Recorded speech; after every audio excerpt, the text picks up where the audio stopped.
I'm Malcolm Gosling of Goslings Rum. And I'm Shep Rose. We met serendipitously over a bottle of rum. My favorite spots in Charleston are The Ordinary. It's also one of my favorite spots to eat. The best oysters, the best Dark and Stormy too. The Dark and Stormy is actually a trademarked drink.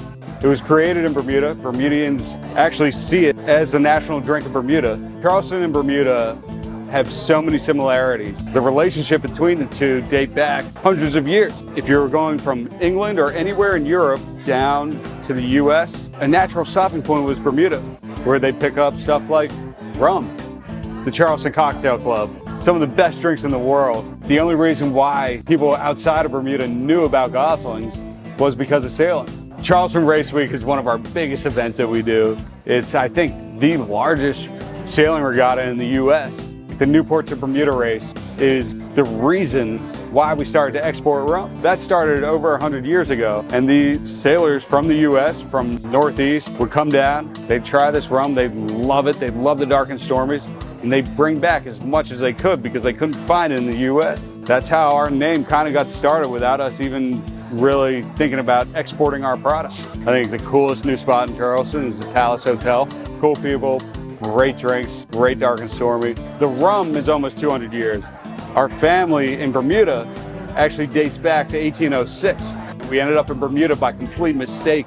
My sixth great grandfather, James Gosling, he owned a wines and liquor shop in England, and he was trying to make it to Virginia to open up a new shop to the New World. So he stocked a boat called the Mercury with 10,000 pounds sterling worth of wines and spirits. He had 90 days to go from England to Virginia. He was becalmed at sea, which meant there was no wind. So he was forced to get off their nearest British port, St. George's, Bermuda. So he set up shop 100 yards from where he got dumped off.